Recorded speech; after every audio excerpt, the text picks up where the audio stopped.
Então, tá. E agora, está gravando? Agora sim. Tá. Então, Professora, pois não? a senhora teria como informar as datas específicas das provas, porque a coordenação ainda não mandou e falou que ainda está sem previsão de mandar.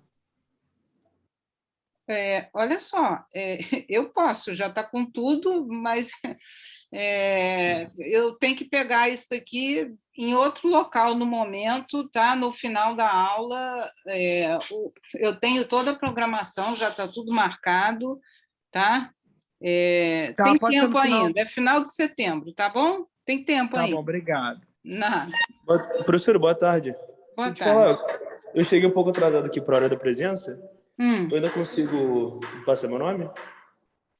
Não, agora não, no final, tá? Agora eu preciso começar a aula, tá? Ok? Tá bom. Tá ok, obrigado. Então tá, vocês estão vendo a minha tela? Sim, professora. Vamos. Joia. Então tá. Então vamos lá, gente. Está gravando e vocês estão vendo minha tela, tá tudo certinho, né? Tá sim, professora. Tá ótimo. Então vamos lá. Bom, gente, então essa primeira aula de hoje nós vamos aprender, rever um pouco da fisiologia do eixo hipotálamo, hipófise tiroidiano e vamos falar alguma coisa, como é que vocês devem abordar um paciente para investigar algum problema na tireoide. Então, o foco dessa aula será isso, né? Fisiologia e investigação de doenças e nódulos tiroidianos. Para que a gente possa entender melhor isso, é preciso dar uma pequena volta no tempo, lembrar vocês da época de histologia, fisiologia, né?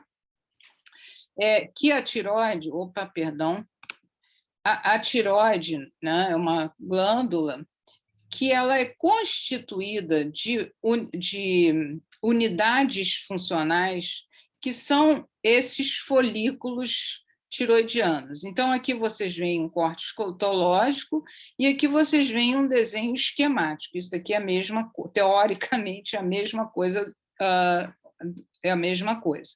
Então, isso que vocês estão vendo aqui, olha, que são as células foliculares. Essas células que tem aqui no desenho, né, são as células foliculares que são as responsáveis pela captação do iodo e formação do hormônio tiroidiano e liberação do hormônio tiroidiano.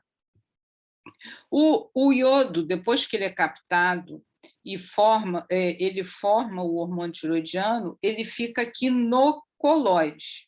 Tá? E depois, então, a célula folicular tiroidiana, ela capta por pinocitose esse hormônio e lança na circulação. Então, essa é a unidade funcional da tireoide, os folículos tiroidianos. Aqui vocês veem essa célula folicular, né? Aqui o que você vê é uma célula dessa daqui, ok? Então, como eu disse, capta o iodo, vai sofrer uma desiodização, vai se oxidar, e aí, então, ela entra na região do coloide, que é aqui, tá? E ela se liga à tireoglobulina, que é isso daqui, a tireoglobulina, perdão, e a tireoglobulina, então, quando ela tem um radical ela de tirosina, ela é chamada monoiodotironina, que é o MIT, 2 diodotironina, que é o DIT, 3 triodotironina e 4 a tiroxina ou tetraiodotirosina, né? Então, elas ficam lá na tireoglobulina, ficam lá ligadas na tireoglobulina, e quando há necessidade, então, a célula folicular vai lá, capta uma gotícula aqui do coloide e leva essa gotícula de coloide e vai secretar o hormônio tiroidiano. Tudo isso daqui, quer dizer, a captação e a secreção, agem sob estímulo do TSH, ou hormônio tiroestimulante, ok? Bom, então, você tem aqui, quer dizer, você tem aqui o hormônio, o TSH, ou hormônio tiroestimulante. O hormônio tiroestimulante, então, agindo nessas unidades funcionais, vai estimular, como eu disse, a captação e a liberação de hormônio tiroidiano e jogar o hormônio tiroidiano na circulação, né? Na circulação, o hormônio não circula livre, e sim ligado a uma proteína, que é a proteína carreadora, que é a proteína carreadora, que ela não é ativa. Apenas o hormônio livre é que é ativo e que vai agir em mecanismo de feedback com a hipófise e a produção do TSH, ok? Então, se vocês se lembram da fisiologia, toda vez que você tem, por qualquer motivo, uma diminuição da produção de tiroxina ou de triodotironina, o que vai acontecer com o TSH? Quando tem, vou perguntar de novo, quando tem uma diminuição, por qualquer motivo, da produção ou da liberação dos hormônios tiroidianos, o que acontece? Como é que fica o TSH? Aumenta. Aumenta, perfeito, né? Então, é o mecanismo de feedback que a gente chama de feedback negativo. E é o contrário também.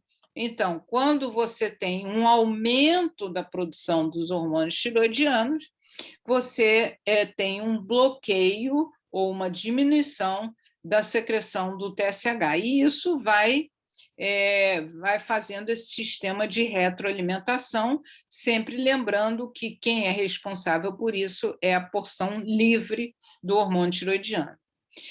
Mas, como vocês sabem e veem aqui, existe também o hipotálamo, né? E o eixo se chama eixo hipotálamo, hipófise e tireoide, né? Então, qual é a ação do hipotálamo? O hipotálamo, ele tem uma ação de estimular a glândula hipofisária em outras situações, como, por exemplo, em situações como agora, o frio, né? No frio, existe uma necessidade de aumento do metabolismo.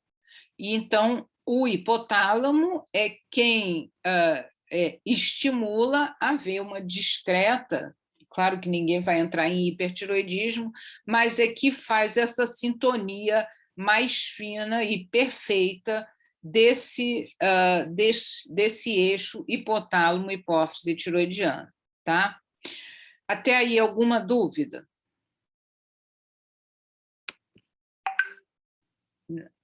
Não. Bom, isso ocorre em situação normal. Existem algumas particularidades que eu preciso explicar para vocês durante a gestação, né? O que acontece durante a gestação? Em primeiro lugar, existe em qualquer, não só, quer dizer, durante a gestação, existe um aumento muito grande do estrogênio, correto? Isso leva a que haja um aumento muito grande da proteína transportadora, que é a globulina transportadora do hormônio tiroidiano, e, indiretamente, uma diminuição do T3 e do T4 livre, né? Porque você tem mais hormônio tiroidiano ligado. Paralelamente, ocorre um fenômeno que é o seguinte: o HCG, que é o hormônio gonadotrofino coriônico, ele tem uma estrutura muito similar ao TSH. Então, como os dois são muito parecidos, acaba que o HCG estimula a liberação de T3 e T4. Com isso, tá? Então, se você tem uma liberação de T3 e T4, há uma diminuição do TSH. Então, vejam bem, como o HCG ele é, digamos assim, como é que eu vou usar o termo? Não tá um fantasma, digamos. Eu não estou achando uma palavra adequada, mas assim, ele é semelhante. Então, quando ele aumenta, para que não haja uma hiperestimulação da tireoide, o TSH ele se retrai, tá? Então, isso daqui é que tem uma informação super importante para vocês. O valor normal de TSH no início da gestação, valor normal, valor de referência, ele deve ser mais baixo do que na mulher não gestante. Ok? Tá bom? Isso daí vocês entenderam? Sim, professor. Ótimo. Então tá. Então eu vou prosseguir. Bom, como eu falei para vocês que... Deixa eu baixar isso daqui para vocês poderem ler melhor. Como eu expliquei para vocês, o que faz o mecanismo de feedback é o hormônio livre, né? Então, situações como essa que eu expliquei agora, como a gestação, ou outras situações, como o uso de estrogênio na pílula anticoncepcional, ou tamoxifeno, em que aumenta a proteína carreadora, ou a situação contrária, em que existe diminuição da proteína carreadora, pode levar com que, se você pedir uma dosagem de, por exemplo, T3 ou T4 total, venha um T3 e T4 total aumentado, não porque a pessoa esteja em hipo ou hipertiroidismo, e sim porque ele tem mais hormônio tiroidiano, mas esse hormônio tiroidiano ele está inativo. Por isso que a gente frisa tanto a importância para você, na maioria das condições, de você pedir o TSH e o T4 livre, para realmente você poder avaliar bem o seu paciente, né? Bom, existem alguns medicamentos que podem influenciar tanto na síntese quanto na secreção dos hormônios tiroidianos. Isso daí também é super importante quando você vai avaliar um exame ou quando você vai avaliar um paciente. Por exemplo, vou dar um exemplo aqui. O lítio, que é uma substância muito usada em psiquiatria, ela age no receptor de iodo, tá? Nessa enzima, que é uma enzima que troca iodo por sódio, tá? Então, o lítio pode inibir a captação de iodo. Por isso, pode influenciar a síntese. Claro, se a tireoide começa a ficar com menos iodo, vai ser mais difícil dela manter o nível de produção de hormônio tiroidiano, correto? Então, é importante vocês saberem que várias substâncias, seja medicamentos, na sua maioria são medicamentos que podem influenciar tanto a síntese quanto a secreção dos hormônios tiroidianos. Então, aqui os exemplos, eu já falei do lítio, ânions monovalentes, tionamidas, que são as drogas que são usadas para o tratamento do hipertiroidismo. As sulfonilureias não é significativo, mas o ketoconazol pode influenciar se dado em dose alta durante muito tempo. O próprio iodo, o uso de corticoide, o uso de heparina, né? dopamina. Então, é sempre importante você ter conhecimento disso, de que medicamentos podem influenciar tanto a síntese quanto a secreção, e isso, obviamente, vai interferir nos exames laboratoriais, e isso não quer dizer necessariamente que o paciente tenha uma doença tiroidiana, correto? Uma droga que é muito usada, que é a amiodarona, ela promove, aquelas outras que eu citei, elas são menos frequentes na prática, ou com menos intensidade, digamos assim. Mas a amiodarona, ela produz, num número significativo de pacientes, veja, de 14% a 18%, produz uma disfunção tiroidiana. E pode tanto levar ao hipotiroidismo, quanto pode levar, quanto pode levar à tireotoxicose, né?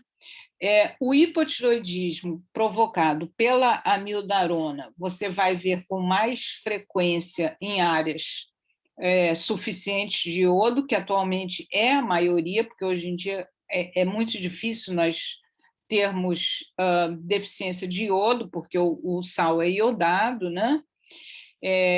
Então,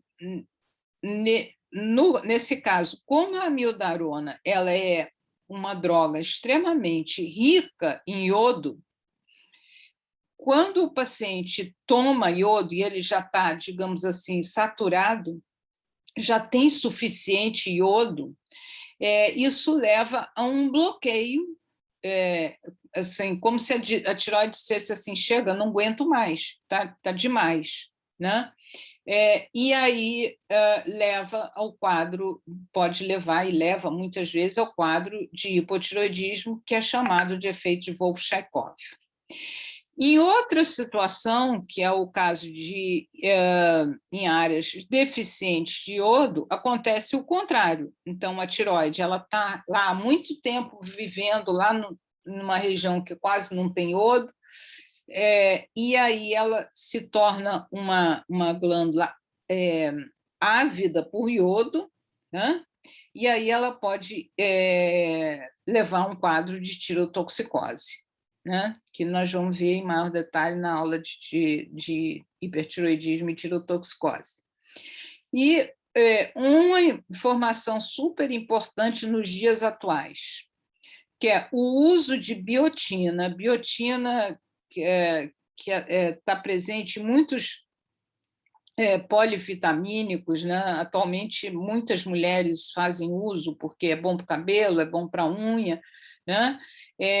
Não é que eles não alteram a síntese nem a produção, não alteram em nada da tireoide, mas altera no ensaio laboratorial, né?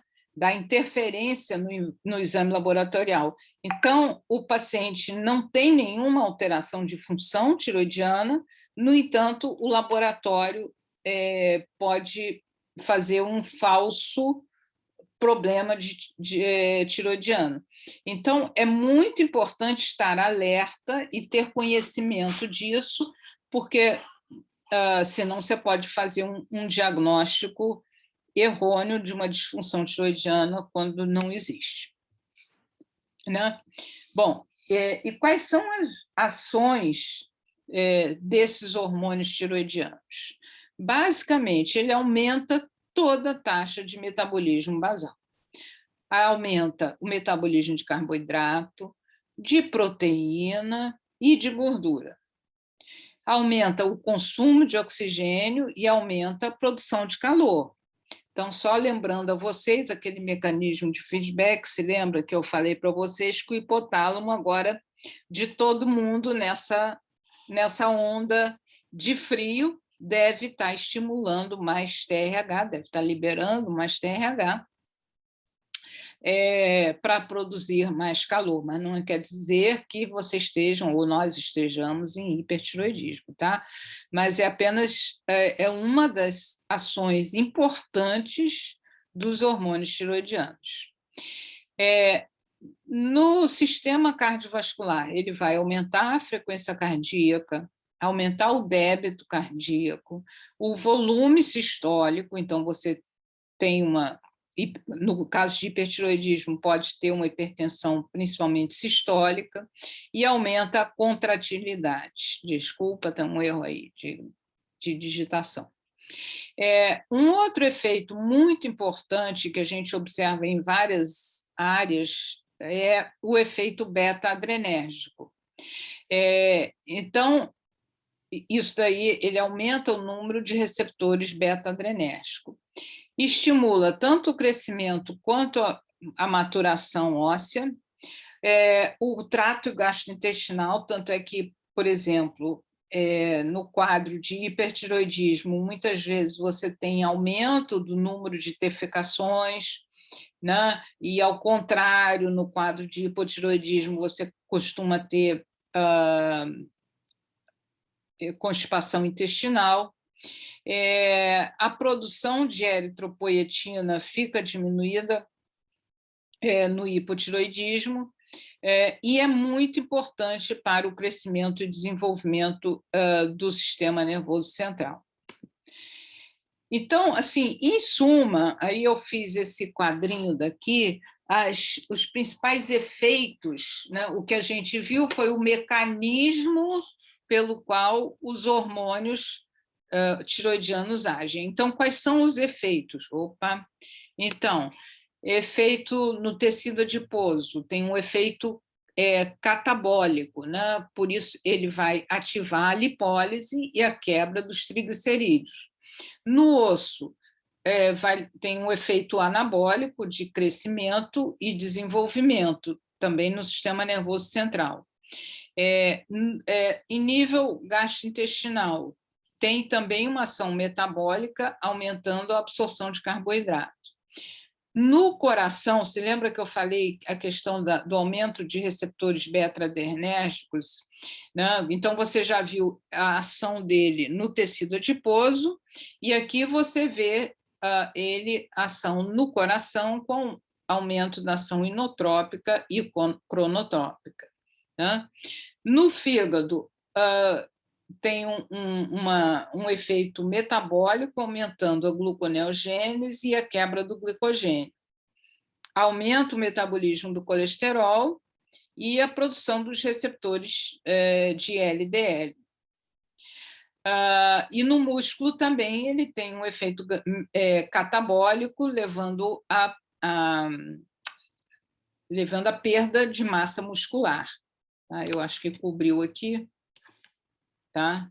Então, levando à perda de massa muscular, que é uma coisa importante. Bom, então, como é que a gente vai avaliar a tireoide? Sempre, gente, sempre, obrigatoriamente, através da anamnese, né? Vamos ver se está todo mundo acordado depois do almoço. Alguém é capaz de me dizer um exemplo aonde a anamnese... Por que eu estou dizendo que a anamnese é fundamental na história de um paciente, quer dizer, no diagnóstico, na avaliação de um paciente?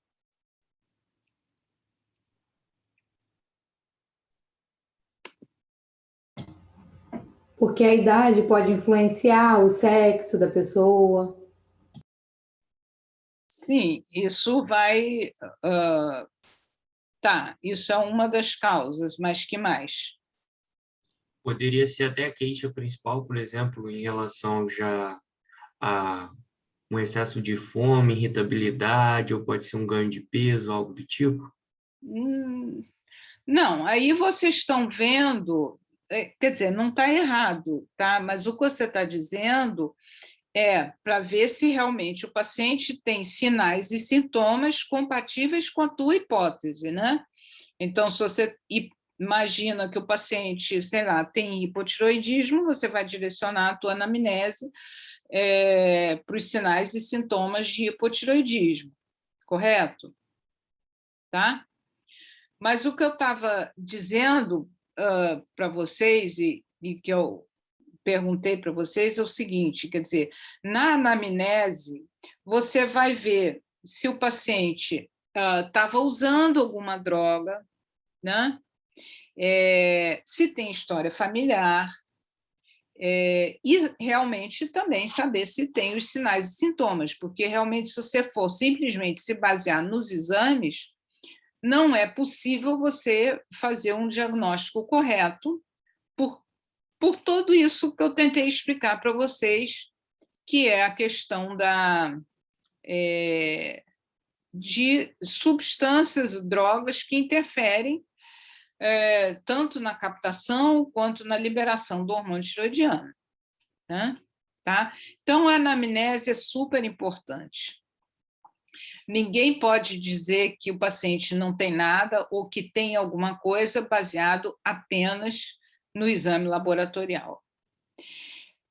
Então, a anamnese é fundamental. Depois, no exame físico, você vai avaliar a glândula tiroidiana, né? Vai palpar a tireoide do paciente e vai analisar, vai, no exame físico, avaliar os efeitos dos hormônios tiroidianos. Quer dizer, o que você vai ver? Então, você vai ver a frequência cardíaca, você vai ver a pressão arterial, você vai ver a peristalse, a pele, o cabelo. Então, o exame físico ele vai complementar e ver se você tem, se o paciente tem aqueles outros sinais e sintomas de alteração de função tiroidiana, né? Então, uma coisa é quando você palpa a glândula, a outra coisa é o exame físico completo para ver os efeitos dos hormônios tiroidianos. Tá claro? Os exames laboratoriais, vocês vão avaliar o eixo hipotálamo-hipófise tiroidiano, né? E vão avaliar também, através de exames laboratoriais, repercussões sistêmicas. Então, por exemplo, quando você pede um perfil lipídico, você vai ver se esse paciente com hipotiroidismo está com colesterol aumentado, que é uma repercussão sistêmica do hipotiroidismo. Ok? Tá? Então, deixa eu esmiuçar um pouquinho mais. No exame laboratorial, você tem os exames que avaliam o eixo hipotálamo hipofisário, tiroide, que é quando você pede TSH, e o T4 livre, ok? E os exames que avaliam a repercussão sistêmica. Então, se o hormônio tiroidiano, a falta ou o excesso, está levando, por exemplo, à anemia ou à hipercolesterolemia, né? Isso aí você vai ver as repercussões sistêmicas dos hormônios tiroidianos. E os exames de imagem, cintilografia, ultrassonografia e outros como tomografia computadorizada, eles, em geral, eles são mais utilizados ou mais úteis, digamos assim, na elucidação de um nódulo tiroidiano. Então, são situações bem distintas. Uma coisa são aqueles pacientes em que você suspeita de uma alteração de função tiroidiana,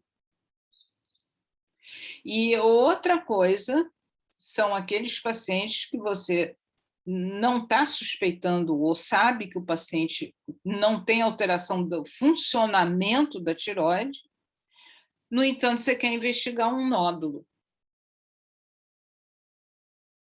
Está claro isso? Sim. Tá? Bom, os hormônios tiroidianos, eles podem ser encontrados, quer dizer, quando você está avaliando a função tiroidiana, você pode tanto ver o TSH normal, T4 livre normal. Gente, eu vou dar uma pausa aqui, que eu vou trocar aqui esse slide. Só um minutinho, por gentileza.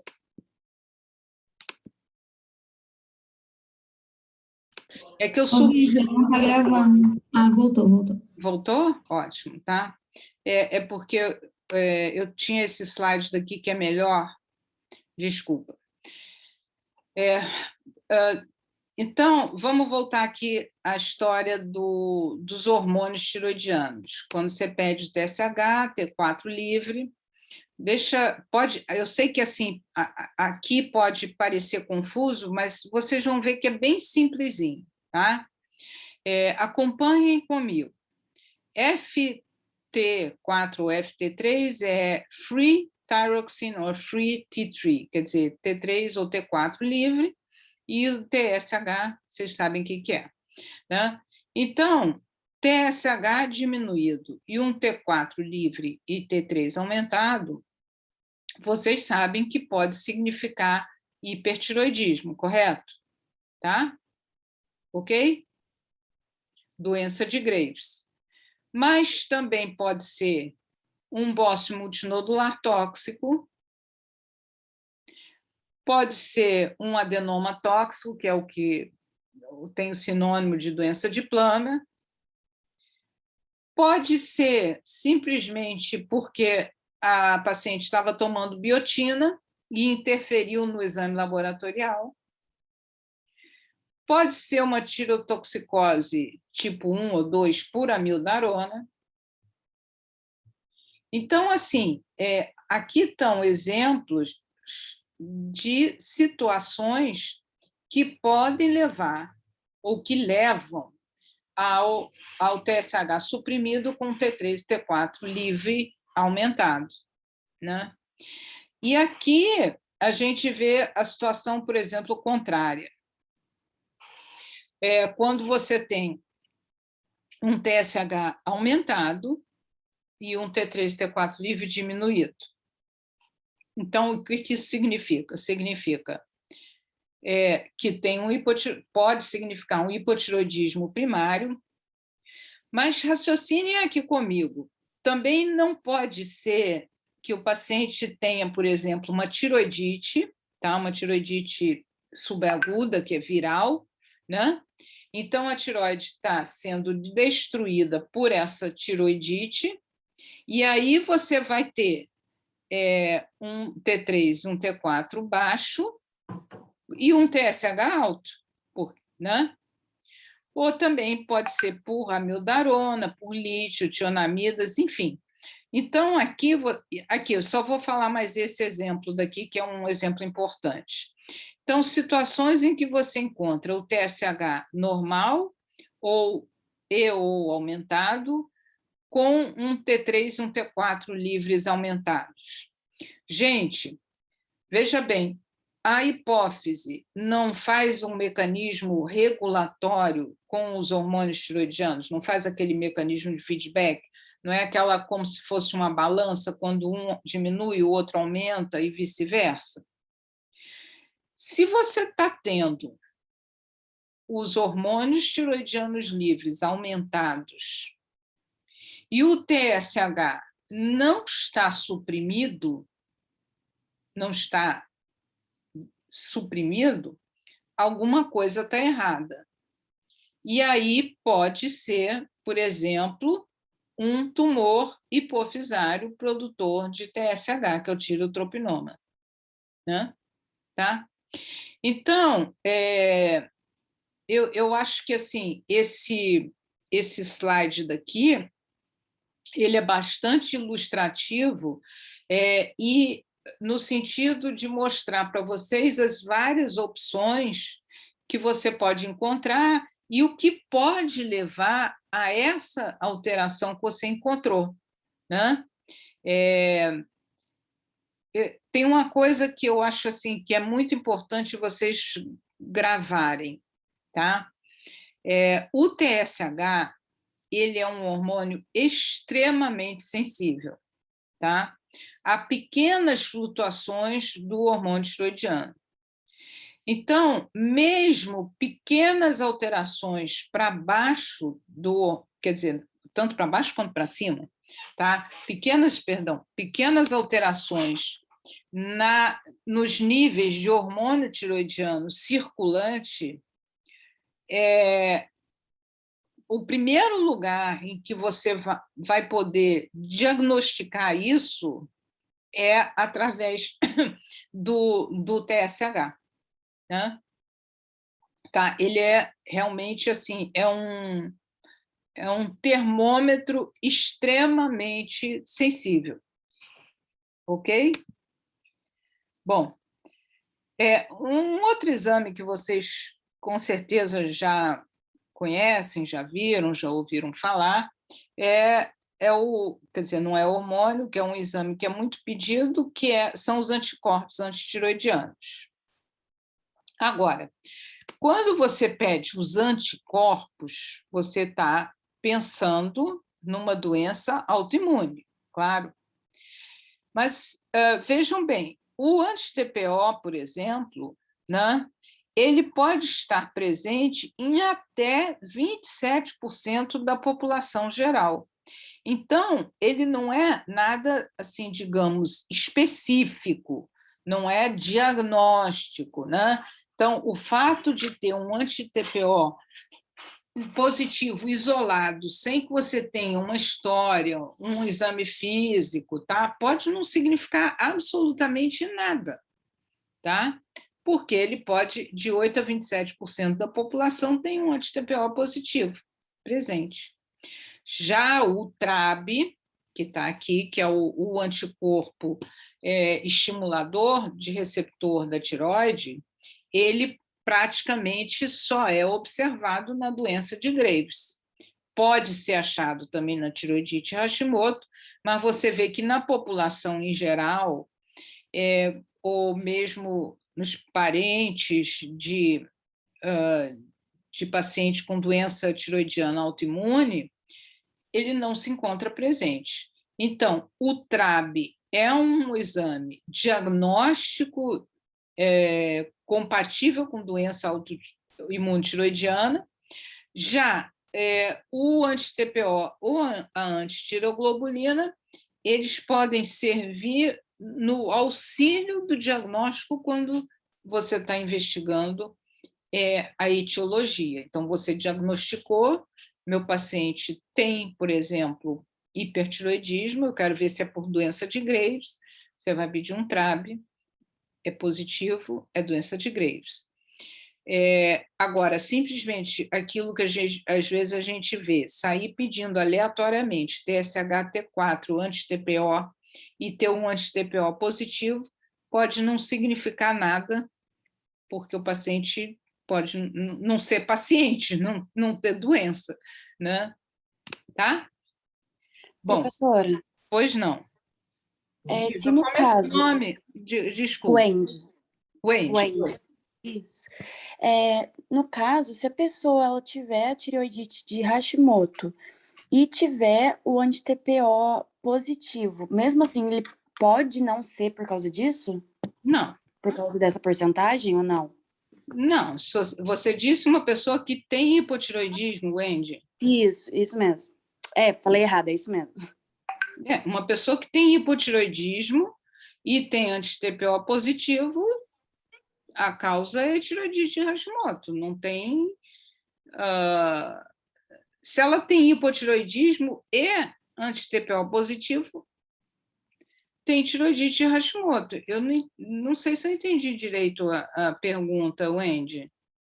Não, eu pensei, porque você falou assim, de 8% a 27% pode ter. Aí, no caso, é só, por exemplo, a tireoide da pessoa tá normal e der positivo anti-TPO, não significa nada. Pode não significar nada. Se a pessoa não tem nada, pode não significar nada. Entendi agora. Obrigada. Pode não significar nada, tá? Isso o Wendy, é aquilo que a gente sempre fala, a gente não trata laboratório, a gente trata paciente. Então, nunca você não deve interpretar o exame isolado do paciente, sob risco de um erro, né? eu acho que assim, eu não consigo imaginar uma situação em que você consiga interpretar e dar um diagnóstico para um paciente só baseado em exame laboratorial. Não sei, eu não consigo, posso estar enganada, mas assim, o exame laboratorial isolado, sem o paciente, eu até pensei aqui um caso extremo, um beta-HCG positivo, você vai dizer assim, não é gravidez? Não, pode ser mole datiforme. Pode ser um homem com tumor testicular. Testicular, não, um outro tumor, esqueci, mas que dá beta-HCG positivo, que dá até ginecomastia no homem. Então, assim, nenhum exame isolado, e aí eu pensei no beta-HCG, tinha certeza de alguma coisa. A gente não trata laboratório. Você tem que juntar o laboratório com o caso clínico do paciente. Tá? Ok? Entendi, professora. Obrigada. Nada. Bom, então, eu acho que assim, por isso é importante essa aula inicial sobre fisiologia, né, e sobre os exames laboratoriais para poder interpretar corretamente, para não levar ao erro de diagnóstico e, se você diagnostica errado, você trata errado. Não tem como você diagnosticar errado e tratar certo. Então, não vai. Então, um erro diagnóstico leva a um erro de tratamento. Bom, e os exames de imagem, em essência, eles servem para avaliar nódulo, tá? É aquela paciente que chega, eu estou com um caroço no pescoço, né? Que é claro que pode cursar com alteração da função tiroidiana, mas a nossa preocupação vai ser muito mais em outro sentido. E, por exemplo, uma ultrassonografia, ela é um exame excelente, mas ela não te dá absolutamente nenhuma informação do funcionamento, tá? E vice-versa, você pode ter TSH e T4 livre normais e a paciente tem um câncer de tireoide, tá? Enfim, então, é muito importante vocês diferenciarem as patologias quando você está diante de um paciente. Se a tua suspeita é de uma doença que cursa com alteração de função tiroidiana, ou se a tua preocupação diante daquele paciente é se ele tem um câncer de tireoide. Dá para ver que uma coisa é bem diferente da outra? E aí a gente usa os exames de imagem, são os mais úteis para avaliar um nódulo tiroidiano. Então, vamos lá. Em relação aos nódulos tiroidianos, em primeiro lugar, eu preciso dizer para vocês que nódulo tiroidiano é algo extremamente comum, principalmente em mulher, e mais ainda na população mais idosa. Então, veja bem, estudos epidemiológicos nos Estados Unidos mostraram que de 19% a 68% das ultrassonografias apresentam um nódulo tiroidiano. Por que essa variação tão grande, de 19% a 68%? Aqui estão as mulheres mais idosas e aqui estão os homens mais jovens. Então, se você for fazer ultrassonografia, a possibilidade de encontrar um nódulo tiroidiano é muito grande, correto? E isso também já foi comprovado em autópsia, que realmente o número de nódulos tiroidianos é muito grande. No entanto, nem todo nódulo tiroidiano, ou apenas cerca de 10%, entre 7% a 15% dos nódulos são câncer de tireoide. Né? Então, é importante vocês entenderem a magnitude disso. Vocês imaginem o seguinte, numa população grande, qualquer cidade e tal, você vai ter praticamente metade das pessoas com nódulo tiroidiano. Mas apenas cerca de 7% a 15% é que tem um câncer de tireoide. Né? Agora, você imagina se você começar a operar todo mundo, né? vai ser pior a emenda que soneto, você vai ter muito mais problema do que resolver problema. Né? E mais, o câncer de tireoide mais comum é o câncer diferenciado de tireoide, que é o papilífero, que é o mais comum, e o folicular um pouco menos comum. Eles são de baixa malignidade. Tá? Então, assim, em que não é necessário um diagnóstico extremamente precoce, com cirurgia radical, porque são, em sua grande maioria, câncer de baixa malignidade. Né?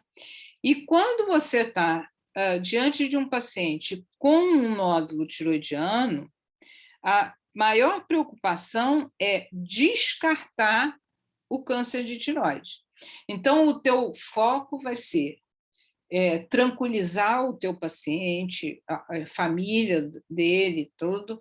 Olha, nós vamos investigar para ver se tem câncer ou se não tem câncer. Né? E aí, como é que você vai fazer isso? Mais uma vez, eu volto a dizer, anamnese e exame físico, os testes de função tiroidiana, ultrassonografia, cintilografia em alguns casos, biópsia, se for necessário, se estiver indicado, e testes moleculares. Quais são os dados de anamnese e exame físico que fazem você suspeitar mais ou menos da possibilidade de câncer? Então, um sinal prognóstico é a presença de um nódulo com crescimento rápido.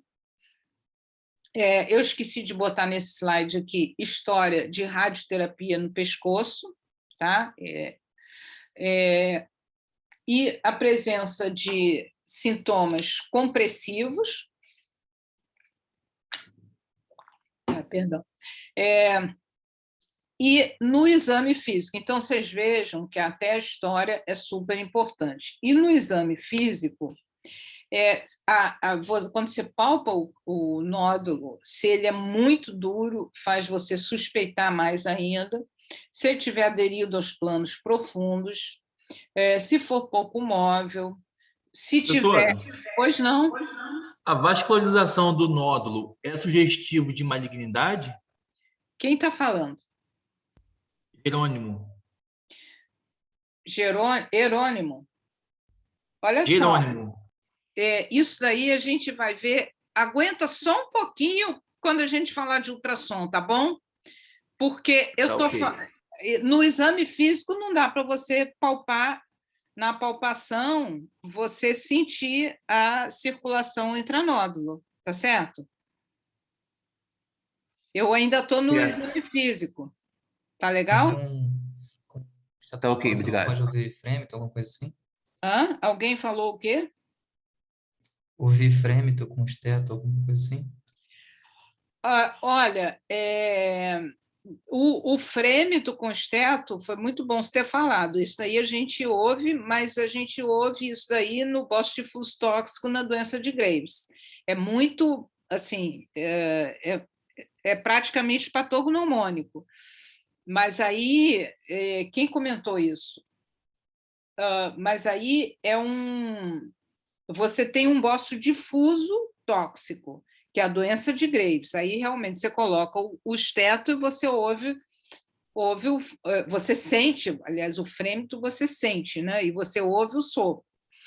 Mas o que eu estou falando aqui são nódulos de tireoide, e realmente nós vamos ver na ultrassonografia que a presença de neovascularização ela pode ser sugestiva de malignidade. No entanto, esses nódulos, eles são nódulos muito pequenos, em geral, menor do que quer dizer, em torno de 1 centímetro, 1,5 centímetros, ou menor que 1 centímetro, e aí realmente não dá para você auscultar ou sentir frêmito, não dá, tá? Tá claro isso? Tá? Mas olha só, por favor, eu estimulo vocês a me interromperem, a perguntarem, tá? Porque eu acho que é sempre muito enriquecedor. Então, podem me interromper à vontade, perguntar à vontade, esse que é o objetivo da aula, apesar de ser online, mas eu estou aqui para responder essas dúvidas que podem surgir, né? Tá? Então, podem me interromper a qualquer hora, e eu acho ótimo. Tá?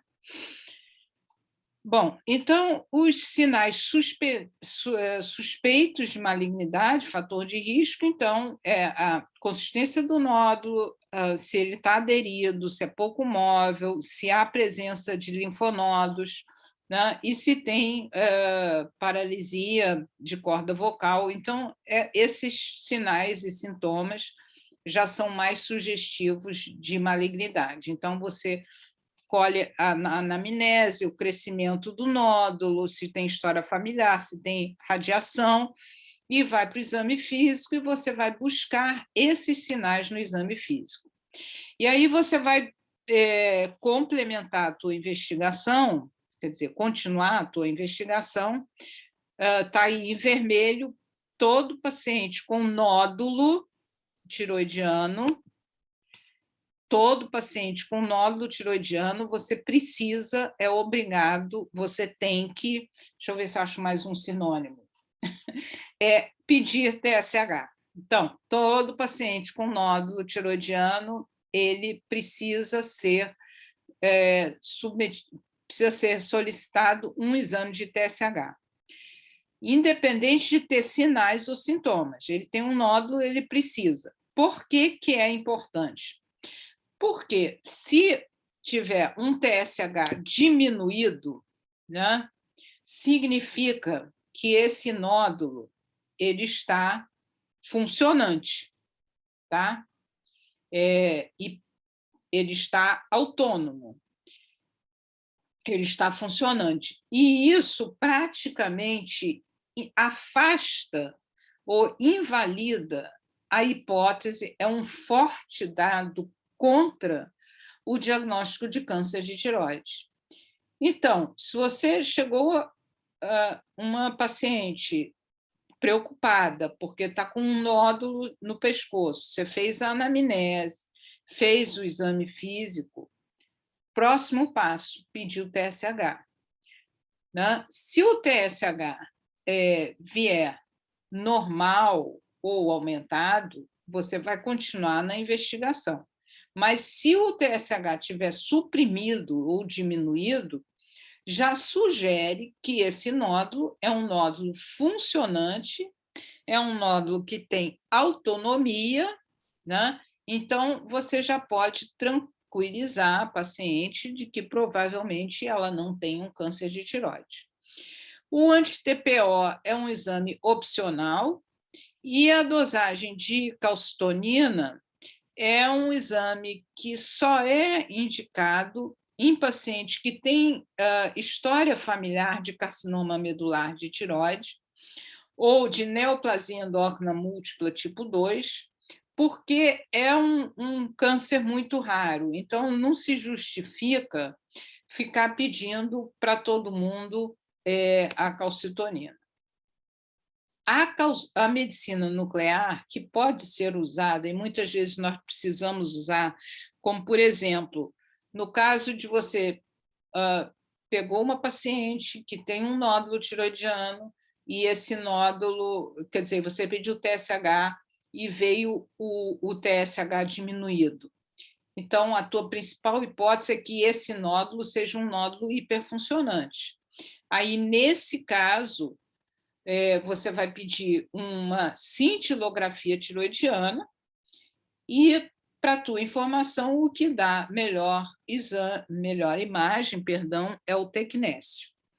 Bom, quando você pede uma cintilografia da tireoide, você pode encontrar a tireoide normal, que é essa que vocês estão vendo aqui. Como é que você interpreta essa cintilografia aqui?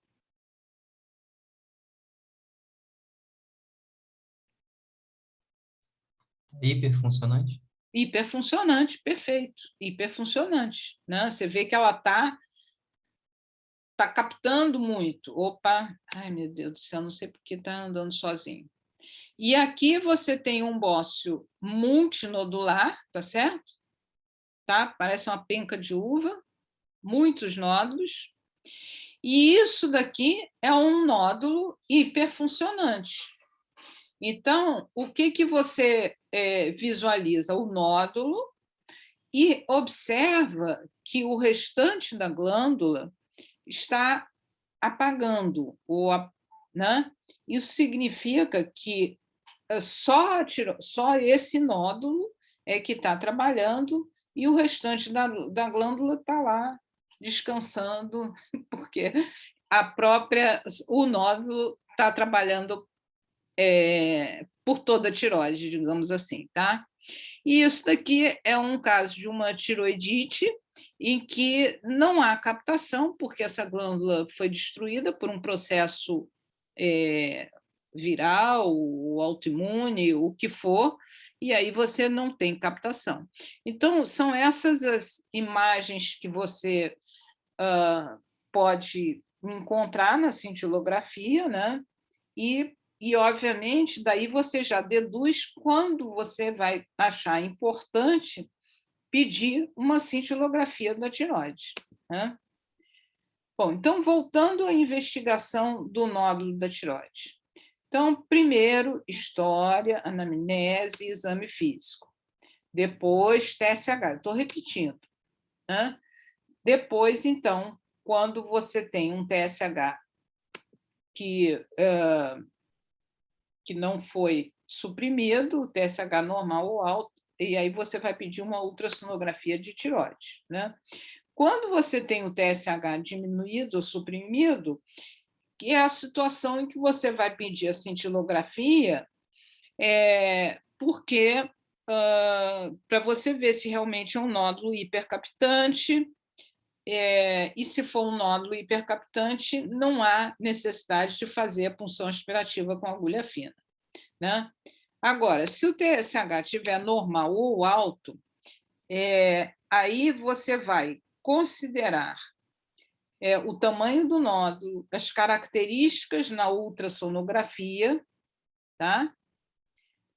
E para então ver se você vai indicar a punção aspirativa com agulha fina desse paciente, tá? Então, história, exame físico, TSH e mais ultrassonografia de tireoide.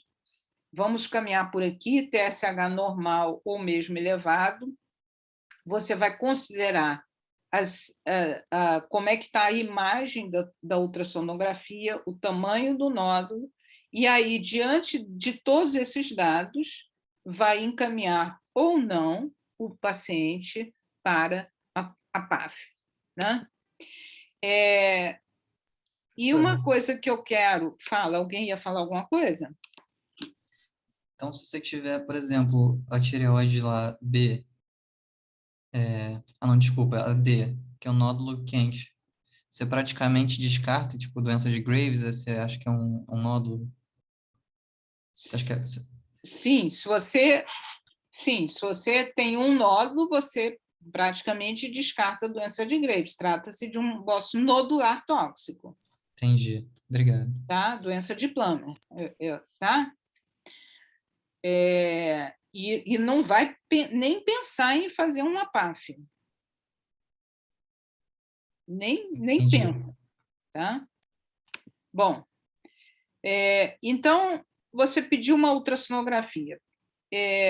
Eu gostaria de estimular vocês a olharem a imagem ao invés de só ler o laudo, até porque, às vezes, o laudo não diz nada. Tá? Eu já recebi laudo de ultrassonografia dizendo assim, boço nodular. Ou seja, não acrescentou absolutamente nada. Né? Tinha um nódulo, isso eu já sabia pela palpação. Agora, o que eu preciso de ver na ultrassonografia, que são as características do nódulo, o tamanho do nódulo, se tem linfonodo ou não, enfim, isso daí, às vezes, a ultrassonografia, o técnico não te informa. Né? E, independente disso, assim, é um hábito bom, e vocês vão ver isso no ambulatório com a gente procura ver a ultrassonografia. Tá? Então, esse slide daqui já é um slide bem antigo, mas que eu resolvi incorporar porque eu acho que as imagens aqui estão muito boas. Né? Então, acompanhem aqui comigo. Aqui você tem um nódulo, aqui são 4 imagens de nódulo altamente suspeitas de câncer. Quais são as características desses 4 nódulos? Então, esse daqui, por exemplo, é a hipoecogenicidade, tá? Quer dizer, então, ele é hipoecogênico, tá? Esse daqui é altamente suspeito porque ele tem microcalcificações. Esse daqui, ele também é hipoecogênico e tem uma margem aqui bem borrada, não tem margem nítida. E esse daqui, então, as margens são um horror de irregulares. Então, são as principais características que, se você olha na ultrassonografia, já faz você suspeitar de malignidade. Né? E aqui eu vou mostrar para vocês mais imagens. Tá? Aqui, então, é um nódulo cístico, e realmente o cisto não tem nenhuma suspeita de malignidade. Aqui é um nódulo espongiforme, que também é benigno. Aqui não tem suspeita de malignidade.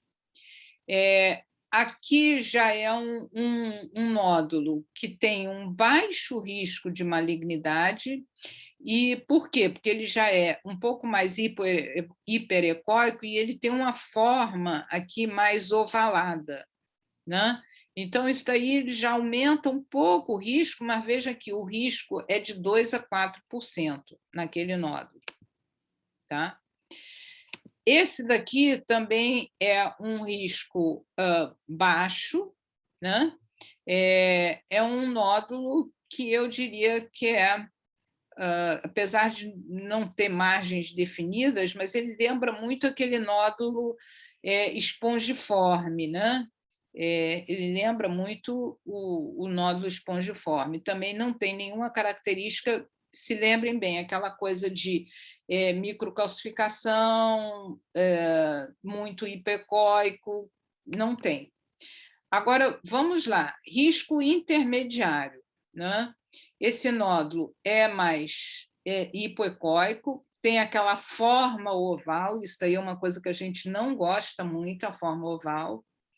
E as margens também, olha só, a questão das margens também é alguma coisa que a gente valoriza bastante. Né? Então, aqui você vê a margem bem borrada aqui, tá certo? E esse daqui é altamente um risco muito aumentado de malignidade, em que você vê, em primeiro lugar, hipoecóico, microcalcificações, não tem margem, diâmetro anteroposterior aumentado, quer dizer, ele é completamente foge daquele nódulo bolinha, né? Você vê que, então, ele tem realmente uma suspeita bastante alta de malignidade. E aqui um outro também, olha só, mais uma vez, você não vê margem, o hipoecóico, as microcalcificações, né? Então, a ultrassonografia te dá essa informação a respeito do risco de malignidade. Aqui mais um, perdão, eu tinha esquecido que tinha mais um. Olha aqui, ó, hipoecóico, super hiperecóico, super irregular, tá vendo? Você quase não consegue ver margem. E aqui me parece que tem umas microcalcificações. Né? Isso daqui é o do Atlas da American Thyroid Association, né? Que mais ou menos aquelas imagens que eu mostrei para vocês, nódulo benigno, cístico, aqui até aqueles nódulos de alta suspeição que têm microcalcificações, margens irregulares, e que conforme vai subindo a suspeita de baixa, muito baixa, intermediária ou alto, aumenta a indicação de punção. Mas não é apenas o aspecto do nódulo que vai indicar ou não fazer a PAF, tá? Existem outros fatores que vão influenciar. Um deles, a gente já falou, que é a história, exame físico. O outro é a questão do Doppler, a presença. Quando a gente pede ultrassonografia, a gente pede ultrassonografia com Doppler. Então, se no Doppler houver a presença de neovascularização central, aumenta a chance. E a outra coisa que é muito importante é o tamanho do nódulo. Tá? O tamanho do nódulo, se ele é menor que 1 centímetro, maior que 1 centímetro, todos esses fatores, eles são, em conjunto, analisados por você, médico. Então, vamos analisar o conjunto dos dados do paciente. Né? Então, como é que foi a história, como é que foi o exame físico, como é que foi o TSH, como é que foi a ultrassonografia, como é que está o Doppler do nódulo e o tamanho do nódulo que foi visto na ultrassonografia. E tudo isso, você, então, vai tomar decisão se você vai indicar a punção ou não vai indicar a punção. Eu trouxe aqui, rapidamente, um exemplo, um laudo de ultrassonografia. Então, no caso, o radiologista escreveu: notei em terço médio, terço superior, 2 cistos coloides medindo 3 por 3 milímetros. Ana Carolina está com a mão levantada? Pode perguntar, Ana Carolina. Professora, em relação ao tamanho, é acima de quanto? Que fala mais a favor de malignidade. Ana Carolina, espera só um pouquinho, tá? Que você já vai ver que isso daí é uma área cinzenta. De acordo com a sociedade americana ou europeia, eles discordam um pouco, não existe um consenso em relação a isso, tá? Mas aguarda só um pouquinho. Por isso, mais uma vez, eu friso a importância de pegar todos os dados e analisar tudo em conjunto, né? É o conjunto da obra. Então, vamos lá, pegar esse exemplo daqui dessa ultrassonografia. Então, ele escreveu que ele notou 2 cistos coloides medindo 3 por 3 milímetros em terço inferior do lobo direito. vocês sabem que cisto é risco de malignidade muito baixo. Então, esses dois daqui não são motivo de preocupação.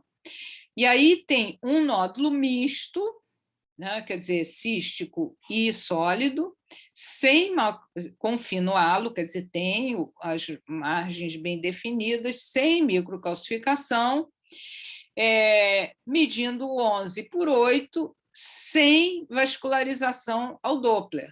Então, esse nódulo também ele já parece ser bonzinho, tá certo? Mas ele achou no lobo esquerdo um nódulo misto, ocupando praticamente todo o lobo, com fino halo, sem microcalcificações, áreas de degeneração cística, mas olha aqui o tamanho, 4,5 centímetros por 2,5, e tinha vascularização central e periférica, um chamas 3. Chamas é a classificação de vascularização.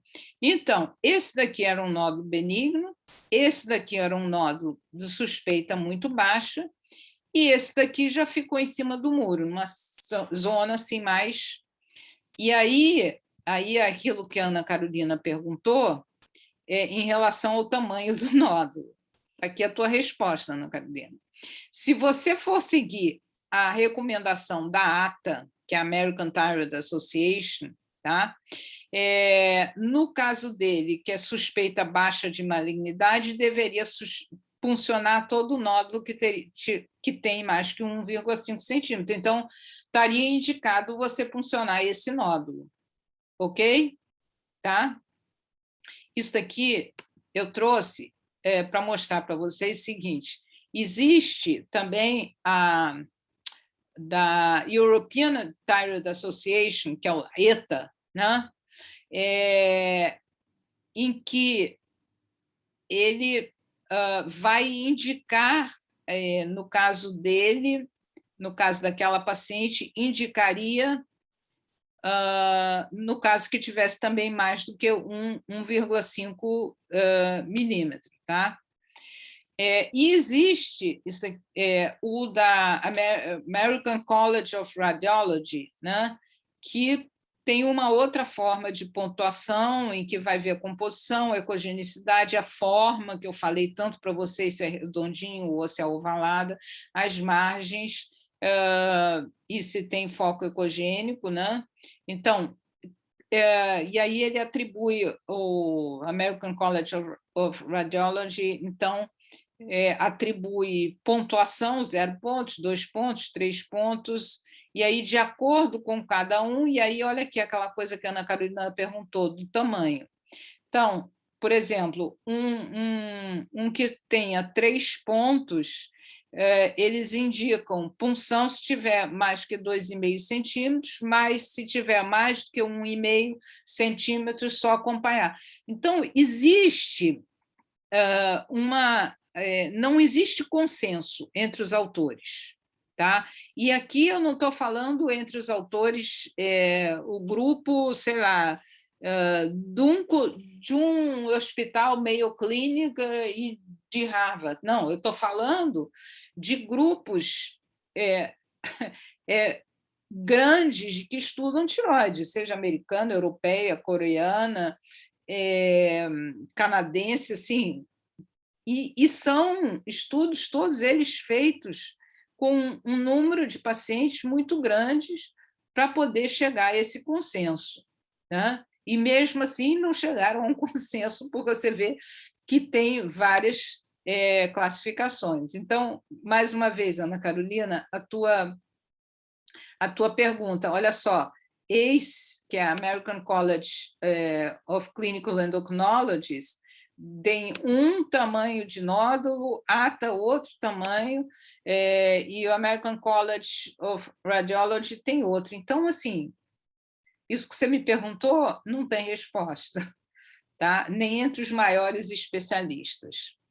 Talvez, assim, um nódulo maior que 2,5, em qualquer situação deve ser funcionado, tá? Mas aquela coisa, um nódulo de 1 centímetro, aí depende, tá? isso daqui também é só para... a gente valoriza muito, a nossa equipezinha aí de vassouras, né? A Cíntia, Nardo e eu, a gente valoriza muito ciência, tá? E aí, por isso que, às vezes, a gente gosta de trazer coisas que não é, em hipótese alguma, para vocês decorarem, sabe? É apenas para mostrar como é que funciona a ciência, né?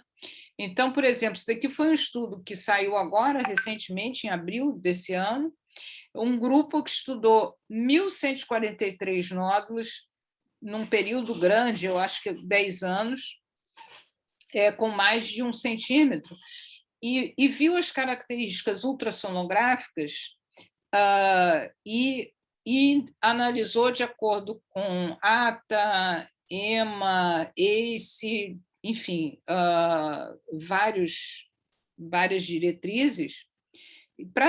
Na experiência deles, o da ATA foi o que deu melhores resultados em termos assim, que foi mais precisa. E realmente a da ATA, que é a American Thyroid Association, é o que a gente usa mais. Mas existem outras, né? Então, por exemplo, ele encontrou que o da American College of Radiology teria evitado o maior número de punções. Então, assim, é ainda uma área de discussão, ainda é uma área de estudo, e provavelmente, quando vocês se formarem, já haja mais consenso, enfim, a gente ou mais discussão ainda. Isso daí a gente não sabe para onde que vai seguir, né? Muito bem, então você chegou à conclusão, aquela paciente hipotética não, aquela paciente que eu trouxe para ilustrar para vocês, que tinha vários nódulos, né? Tinha 2 císticos, né? E tinha um nódulo que tinha 4,5 centímetros. Então, apesar de ser de baixa suspeita, é indicado por qualquer uma daquelas diretrizes que seja encaminhada para uma PAF, né? Então, aqui vocês vejam como é que é feita uma PAF. A PAF tem que ser feita sempre guiada por ultrassom, né? Porque, na maioria das vezes, são nódulos pequenos, e mesmo quando são nódulos mistos, como daquela paciente, por exemplo, ela tinha áreas sólidas e tinha áreas císticas. Imagina se não for guiado por ultrassom, corre o risco de só puncionar cisto, então vai ter líquido, não vai ter célula folicular para você fazer o diagnóstico, né? Então, é super importante que a punção seja feita guiada por ultrassom, e você sempre vai ter que pedir punção aspirativa com agulha fina guiada por ultrassonografia, tá? Muito bem. Aí foi feita a punção, foi puncionado o nódulo, e aí você vem o resultado citológico, né? E a classificação, é a classificação de Bethesda, e aí a classificação de Bethesda 1 significa apenas que não foi conseguido visualizar o número suficiente de células, então não foi diagnóstica, né? Então foi insatisfatória. Esses pacientes precisam ser novamente puncionados. Benigno, Bethesda 2, aí vem uma zona cinzenta, e depois Bethesda 5, Bethesda 6, que é praticamente que é quando você normalmente encaminha para a cirurgia, tá? Aqui, só um esquema que eu acho que é importante, que eu disse para vocês que o Bethesda 3 e Bethesda 4 é uma zona cinzenta, né? Então, você vai avaliar o risco, individualizar o teu tratamento, e, se for o caso, então, você vai acompanhar por ultrassonografia, ou, se for o caso, isso daí, infelizmente, no Brasil ainda só é possível em particular, nenhum plano, nem o SUS cobre, que são os testes moleculares, que estão indicados para esses grupos intermediários, né, que são capazes, então, de definir se realmente aquele nódulo ele é um nódulo benigno ou se é um nódulo maligno, tá? Então, são os testes moleculares. Então, os testes moleculares, eles têm um custo elevado, se eu não me engano, atualmente estão em torno de R$3.000, então, tem uma disponibilidade muito restrita, né? Mas ele pode realmente ser decisivo no sentido de indicar ou não uma cirurgia, a cirurgia de um paciente, tá? Então, em situações bastante até comuns, eu não vou dizer que são raras, em que você tem o paciente com Bethesda 3 ou 4, eu, no momento, estou com uma paciente assim, e que realmente, para eu ter certeza, eu teria que pedir um teste molecular para saber se eu indico a cirurgia para ela ou não indico a cirurgia para ela, tá? E no caso dessa paciente especificamente, vai significar ou mando ela para cirurgia ou não. Então, é aquela coisa, quando está em cima do muro, né, é a última possibilidade que você tem. Então, para finalizar, aqui está a referência bibliográfica, as leituras recomendadas, que eu volto a dizer para vocês. Opa, o que aconteceu aqui? Pronto. É importante vocês lerem, porque nosso papo aqui é sobre eu ressaltar a prática, o que a gente vê, como a gente se conduz, mas o fundamento teórico vocês precisam ir ao livro, né? E a gente recomenda o livro da Patrícia Salles, que tem na biblioteca, o Essencial em Endocrinologia, que é um livro mais atual, e o que tem na biblioteca da faculdade é a 6ª edição, agora já saiu a 7ª do Vilar, mas que também está muito bom para vocês estudarem esses temas. Gente, alguma pergunta?